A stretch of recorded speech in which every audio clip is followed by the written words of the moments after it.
Good morning, everyone. If this is your first session of the day, thank you for being here. Today is day 8 of the 10-day accessibility challenge. I can't believe that we are already so close to the final parts of this really fun initiative. My name is Michelle Thornton, and I am our current Accessibility Fellow Coordinator. And so I have had the privilege of working with a variety of folks in the Fellows program.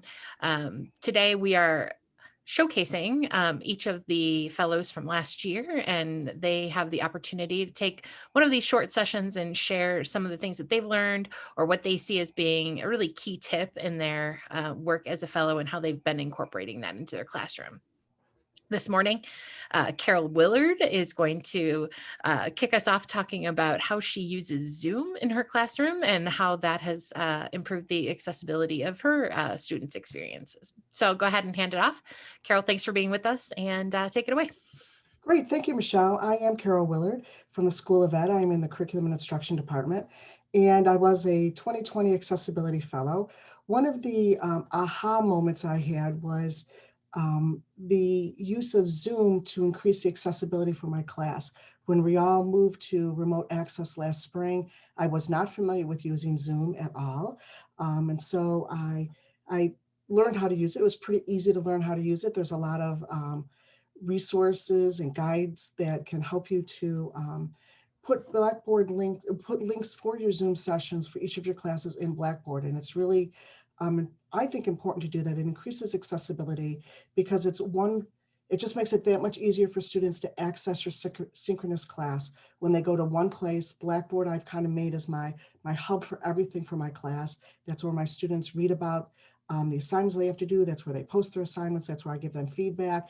And that's also where they can find the link to our synchronous classes or find the link to any pre-recorded information videos that I do for my students. So it's all in one place. And I found Zoom really easy to use that. Also, if you record to the cloud when using Zoom, there's an automatic transcription of the audio, which I think is also helpful for our students to access the content in one more way. So in terms of accessibility, not only does it provide one less place that students have to hunt down for that link, but that transcription also provides another way for students to access the content of our class session. So it just makes it another way for students who maybe take longer to process, have a hard time keeping up in real time, maybe miss something during class because of their conditions at home or where they were participating in the class. Having the class recorded gives them one more way to go back and get that information, and having it transcribed is, again, an additional way that they can have access to that content. So what I wanted to show you today was just what it looks like in Blackboard. I'm going to show you some of my Blackboard sites, and both from the instructor's point of view and from the student's point of view. So I'm going to share my screen with you.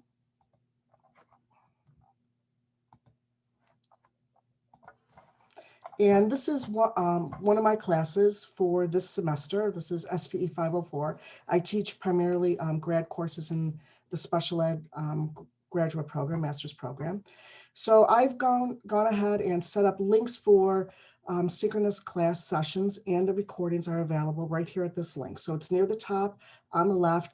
I created this link following the guides that CTS has put out, and that guide is called the Zoom Guide for Blackboard. So it's very easy to find that. If you just do the search on My Oswego, you can find it, and it's step-by-step with screenshots. So I set up the links right here, and it's a recurring class. And so you can see that all of the classes for the semester are set up here. And when I go to start my class, I just have to simply click start and the recording starts. I've set this up so that it records automatically, which is helpful because I found myself forgetting to hit the record button. So there's a way to set it up so that it records automatically. It's just a little box that you check. So that's been very helpful. Again, this is consistent for my students. It's consistent for me. I always know where I'm going to go to start my class. And we've had a lot of, I've had a lot of good comments from my students that it's been easier. They don't have to go back to the syllabus from last semester that I'm going to show you. And this is the student preview. So this is what the student sees. And they, again, just click on this link for the synchronous class or the recordings. If they go to the cloud recordings, they'll see the classes that have been recorded. And they can very easily just click on this and click right here. And the class recording will begin.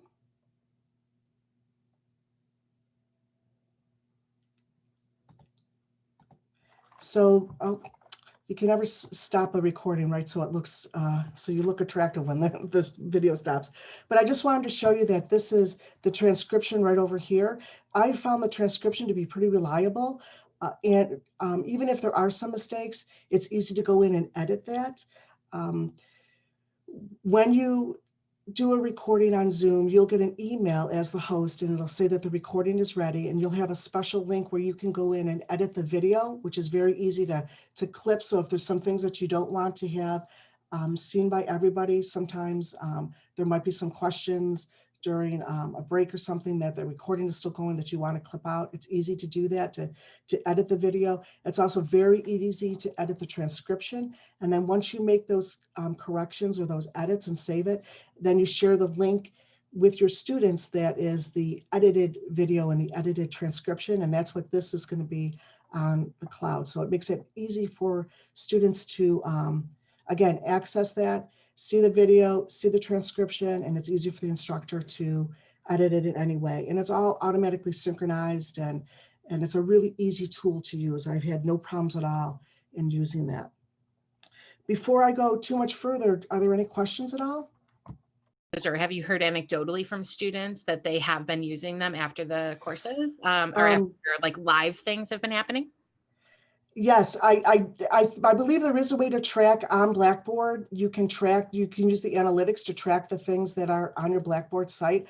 I have not used it primarily because it hasn't come up, but I do know that I haven't found a need to have to track students, but I know that my students have looked at the video of our courses or of our classes to go back and refresh their memory, especially when we're talking about things that are a little bit more complex and they just need to go back and look at it. I've also had students who have had to leave class for a few minutes. They've been able to go back and then watch what they've missed, and it's been very helpful. So yes, I think that anecdotally, I've heard that my students have used it a lot. And I think it's also almost like a security piece where they can pay attention in class better in a sense, because they know that they have a backup, so that if they miss something, they can go back and listen to it or read it in the transcription. I would point out also that when the students go over here to that link that showed the recorded classes, they could just listen to the audio. So some students who have different learning needs might find it distracting to watch the video, so they can just listen to what was said. And again, this can be edited by the instructor or the host, so it can be accurate for any kind of errors that might be in the audio transcription, the automatic transcription. Does that answer your question, Michelle? Sorry, I put myself back on mute. It does. Thank you. We do have a related question from Debbie about the same thing, just trying to figure out about the analytics. So we may be looking more into that as well. You know, what you can see on Blackboard in terms of who has used them and who hasn't.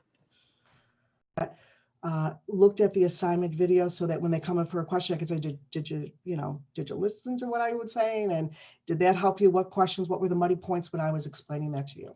I think there's another question. I don't know where it shows in Blackboard for Zoom through Blackboard, but in just Zoom through Zooms, through your own account, through your own recordings, you can see exactly who's watched. Oh, okay. Okay, I'm not sure if that works on Zoom or if you can do that through Blackboard. I'm not really sure. Any other questions? Okay, I'm going to stop share, and I'm going to, again, just reinforce the idea that CTS has put out some really helpful guides in using Blackboard and using Zoom. And it's a step-by-step guide on how to set up those links within your Blackboard site. I'm happy to walk through, even though we only have a few minutes left. It's so quick and easy that I could easily walk you through it if anybody had an interest in watching me do that.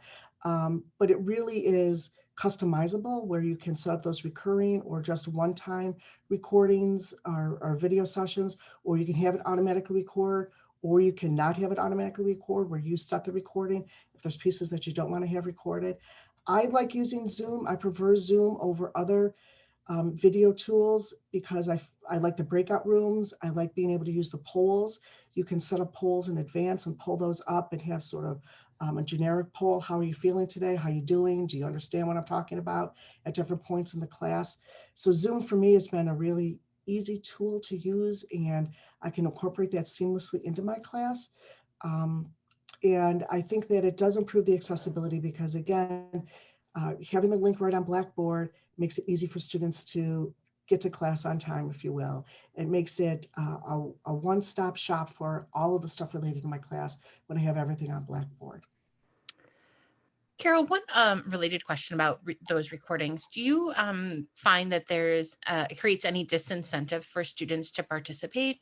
One thing I'm thinking about, right, is if you were having a discussion around maybe a controversial topic or something like that, that the students may not want to be recorded on. Have you gotten any pushback on the idea of recording, or seen any sort of like decrease in students sharing their thoughts when they know they're being recorded? No, I haven't really seen that. I do put in my syllabus, and I talk about at the beginning of the semester that we're going to be recording classes, that they can put in the chat if they would want me to stop the recording, because even if you put on the automatic record, you still have the ability to stop the recording or pause the recording at any point. We do talk, because we talk about students and field placements possibly. I encourage students to use pseudonyms, but also talk to the students about the confidentiality. And there are only students who have access to my Blackboard have access to those video recordings. I also mention to my students that if they don't want to be recorded, that they can turn off their camera.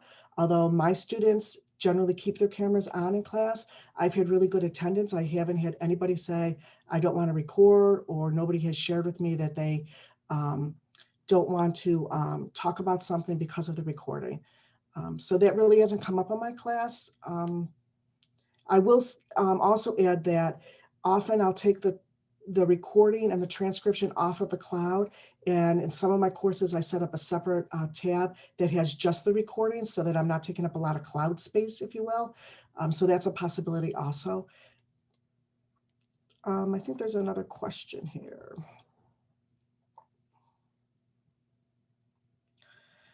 How is it that I set up the permission for doing the recording? Deb,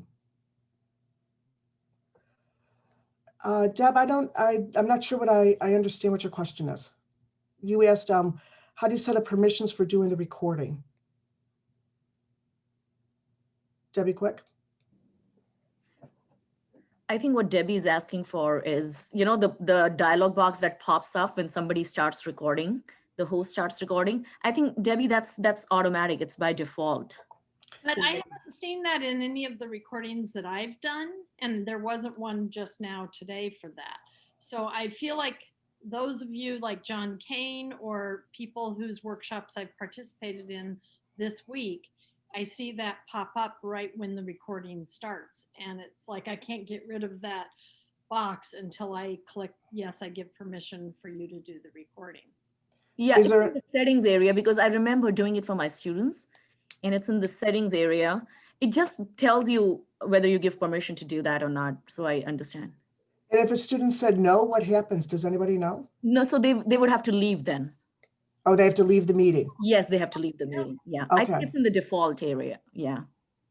Interesting. Okay, I have not seen that come up for any of the recordings that I have set up, any of the video sessions that I've set up to do automatic recording, or when I hit the recording. As the host, I don't see that, so.